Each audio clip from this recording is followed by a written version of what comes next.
Agriculture के साथ ही जो बहुत ज़्यादा लाइमलाइट रहा इस बजट का वो एम्प्लॉयमेंट वाली स्कीमें थी। स्कीमों में, और एक दिन पहले जब आर्थिक सर्वे आया तो बोले कि 78.5 लाख नौकरियां हम लोगों को 2030 तक जनरेट करनी होंगी, और इसी इनलाइन पे उम्मीद थोड़ा थोड़ा लगा हम लोगों को कि शायद सरकार बजट में भी मान सकती है, थोड़ी सी इस बात की उम्मीद जगी थी, जो कि माना। लेकिन जो स्कीमें लाई गई हैं, scheme A B C, direct benefit transfer है, या फिर मैन्युफैक्चरिंग सेक्टर से जुड़े जॉब्स हैं, या फिर नई नौकरियां पैदा करने के लिए इंसेंटिव है, उसमें बहुत तरीके के अभी कॉम्प्लिकेशंस आ रहे हैं। कंपनियों के पास अभी क्लैरिटी नहीं है कि अगर मान लेते हैं बीच में जो न्यू ज्वाइनी है, अगर वो 1 साल के पहले छोड़ के चला जाता है तो जो इंसेंटिव है वो भरेगा कौन? क्या उनसे ही लिया जाएगा, या फिर जो जिसकी नौकरी लगी है उसको पैसा देना होगा, या फिर कंपनी इसके लिए भरपाई करेगी, फिर उसको सब्सिडी मिलेगी? इसको लेके बहुत अभी क्लियर नहीं, खिचड़ी जमी पड़ी हुई है। आप इस स्कीमों के डिटेल में गए होंगे, आपको कहाँ पर इसके लूप होल्स दिख रहे हैं?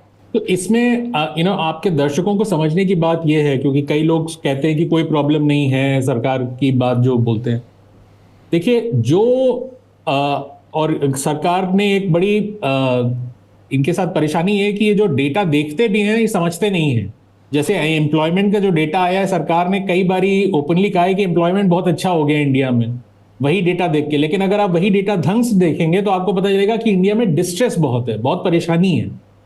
तो ये अपने ही डेटा में, जिसमें, और ये जरूरी है समझना before I comment on the overall thing, जैसे महिलाएं ज्यादा आ गई हैं वर्कफोर्स में। अब वो महिलाएं, डेटा दिखा रहा है कि वो काम कर रही हैं जिसमें ज्यादा पैसे नहीं मिलते हैं। वो जैसे अगर हस्बैंड अपना कोई छोटी सी रेडी चला रहा है या दुकान चला रहा है, उसी में महिला मदद करने लग गई, या किसी और जगह पे जाके काम करने लग गई छोटा मोटा, उस चीज को भी काम माना जा रहा है और वो नंबर बढ़ रहा है। अब ये बढ़े नंबर को देख के कहते हैं कि देखिए नंबर बढ़ गया है, राइट?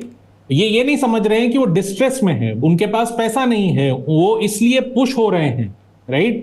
तो इनकी अगर ये नंबर देख के कहते हैं कि एम्प्लॉयमेंट बहुत अच्छा हो गया है, तो वो पहली प्रॉब्लम वहां पे आ जाती है कि ये समझ नहीं पा रहे हैं कि इंडिया में एम्प्लॉयमेंट किस तरह का बढ़ रहा है।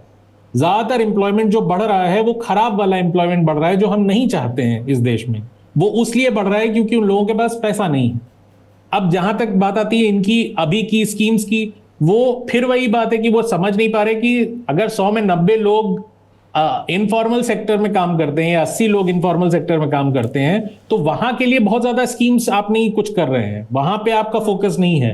आपका फोकस अभी भी फॉर्मल सेक्टर में है, जहां पे बड़ी कंपनीज काम कर रही हैं। इंटरप्ट कर रही हूं, बस यही इनफॉर्मल ऐसे अभी तक के जो एनालिसिस हैं उसमें ये कह रहे हैं कि ईपीएफओ उसमें बहुत बड़ा एक शर्त लगी है कि ईपीएफओ में एनरोल्ड होने चाहिए। तो कहा जा रहा है कि जो इनफॉर्मल सेक्टर है उनको अगर फायदा उठाना होगा तो फॉर्मलाइजेशन बढ़ेगा उन सेक्टर का। तो जो लोग छूट रहे हैं उसको इस तरीके से प्रमोट कर रहे हैं सपोर्ट करने वाले लोग कि आप धीरे धीरे बढ़ावा मिलेगा तो कंपनीज फॉर्मलाइज होंगी, सेक्टर फॉर्मलाइज होगा और एक व्यवस्थित स्ट्रक्चर बनेगा। क्या ये दलील सही लग रही है या फिर खारिज?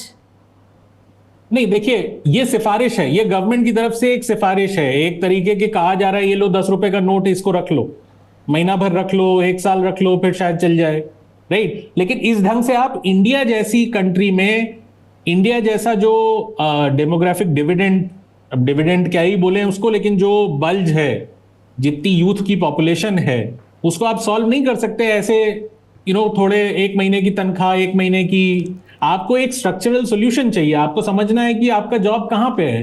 अब इनकी प्रॉब्लम यह है कि हर चीज पे दिखाना चाहते हैं कि हर चीज फॉर्मलाइज हो जाएगी, बड़ी कंपनीज में काम होता है। वहीं पे इनके जो डिमोनेटाइजेशन का पूरा आर्ग्यूमेंट था कि जो कैश में काम कर रहा है वो करप्ट है, जो नॉन कैश है, जो डिजिटल है, वो सही है।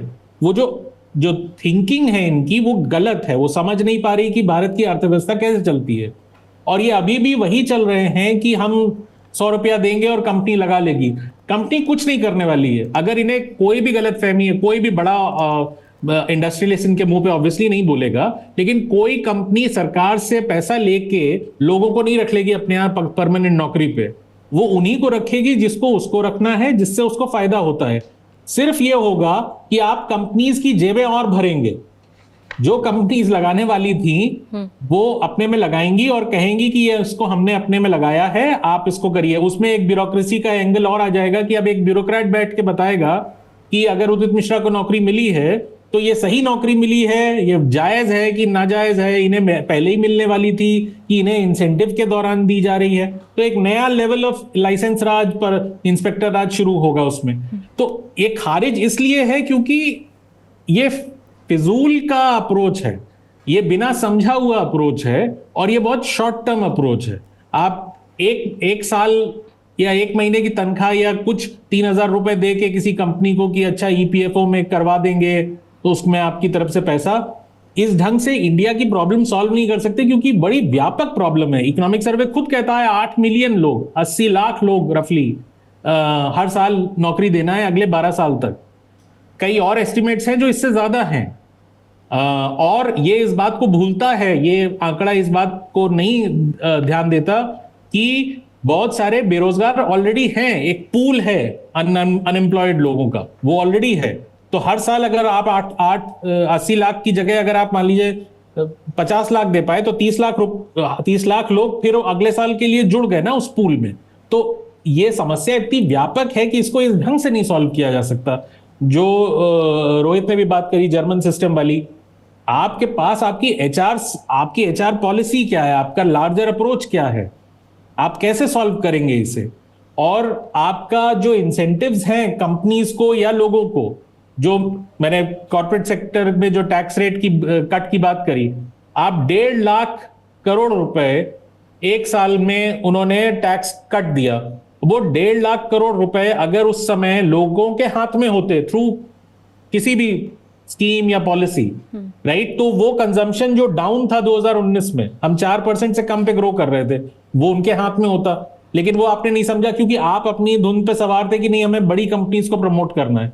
तो वो आपकी पॉलिसी सही थी लेकिन वो इल टाइम्ड थी, उस समय नहीं करनी थी उस समय। अब 5 साल से आप कह रहे हैं कि हनुमान नहीं उड़ रहा। हनुमान क्यों नहीं उड़ रहा? वो इसलिए नहीं उड़ रहा क्योंकि आपने गलत पॉलिसी गलत टाइम पे लगा दी। तो ये भी, इसमें भी प्रॉब्लम यही होने वाली है कि अब आप बैठे रहिए, फाइलें चलाते रहिए कि फलाना कंपनी ने कितने लोगों को लिया, उनमें से कितने वाजिब हमारी उस वाले में आते हैं, किसमें कोई इंस्पेक्टर बैठेगा बताएगा, 3,000 रुपए लेगा नहीं लेगा, और वो पैसा सिर्फ कंपनी के पास जाएगा, कुछ नहीं होने वाला है उससे ज्यादा। कंपनी उतने ही लोगों को रखेगी जितने को रखना चाहती है। सर, क्या इसका हाल जो पीएलआई जैसा था वैसा उसी दिशा में दिख रहा है, या उससे बेहतर हो सकता है, या उससे कम?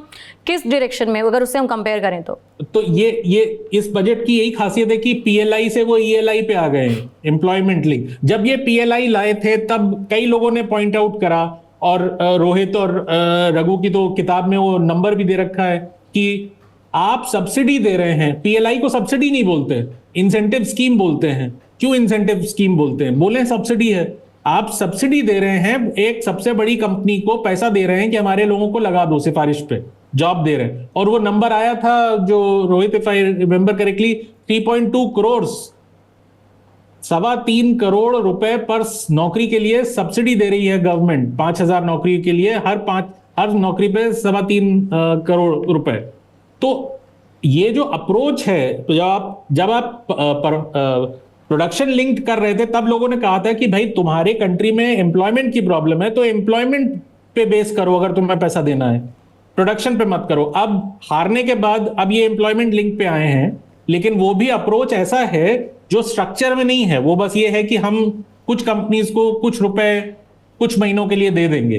तो इसलिए ये बड़ा कच्चा पक्का सा प्लान है, और मैं इसको अभी इसलिए लाइटली ले रहा हूं कि मैं मान के चल रहा हूं कि इन्होंने शायद उम्मीद नहीं करी थी कि इनका ये हाल होगा इलेक्शन के बाद, और इन्होंने सोचा था कुछ और होने वाला है, 400 पार और 370, तो इनके दिमाग में कुछ और बजट था। अब ये जल्दीबाजी में इन्होंने ये बजट बनाया है जिसमें इन्होंने कई चीजों पे बोल दिया है कि हम 6 महीने में बताएंगे। जो चीज पूजा ने भी बोली, और उन्होंने कई चीजों में बोला है कि 6 महीने में हम न्यू इकोनॉमिक फ्रेमवर्क लाएंगे। अब आपने व्हाइट पेपर तक निकाल दिया पिछली गवर्नमेंट के 10 सालों का, लेकिन अभी तक आपको मालूम नहीं है कि आप क्या करना चाहते हैं। तो ये बड़ी हास्यास्पद सी बात थी। राहुल श्रीवास्तव जी, जो एम्प्लॉयमेंट में काफी सारी चीजें कही गई हैं, उसमें देखिए प्रॉब्लम क्या है। आपने कहा कि आप एम्प्लॉयमेंट लिंक्ड इंसेंटिव देंगे, आप तनख्वाह देंगे। तो अगर मान लीजिए कोई एम्प्लॉय, कोई कंपनी आज अपने कॉन्ट्रैक्चुअल एम्प्लॉय को दिखा देती है कि अब वो मेरे रोल्स पे आ गया है, तो वो फर्स्ट टाइम एम्प्लॉयमेंट नहीं हुआ। वो एक क्राइसिस आता है कि वो कैसे डिफाइन करेंगे, क्योंकि कल वो ऐसा कर देंगे। दूसरा, अगर कोई एम्प्लॉय नौकरी लेता है, वो 2-6 महीना काम करता है, पैसा ले लेते कंपनी को मिलता है, तो वो रिएम्बर्स कैसे होगा? किस तरह से लोगों को, मान लीजिए एक ही महीना का एम्प्लॉयमेंट करता है, पैसा लेके चला जाता है, तो क्या साल के शुरू में मिलेगा, साल के एंड में मिलेगा? ये बहुत सारी टेंजिबल इश्यूज जो क्लैरिटी नहीं है, इसके कारण सौरभ एक प्रॉब्लम आती है। देखिए कि हम ऑलरेडी जुलाई के अंत में हैं, अगस्त आते आते बजट के एंड में भी नोटिफिकेशन होगा बजट का, इसके आते आते सरकारी कागज, रूल्स और तमाम चीजें इसकी बनते बनते अगस्त का एंड आ जाएगा।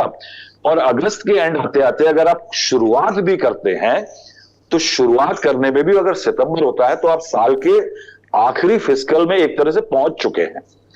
तो आप इस साल के, लेकिन हाँ, यानी फाइनेंशियल ईयर का जो सेकेंड लास्ट है, तो आप इस पीरियड के अंदर ये स्कीम्स जो कि political course correction through economics थी, आप इसको कितना ज्यादा इंप्लीमेंट कर पाएंगे कि आपके आने वाले चुनावों के लिए आपको ये एक बेनिफिशियरी स्कीम्स प्रूव हो जाएं।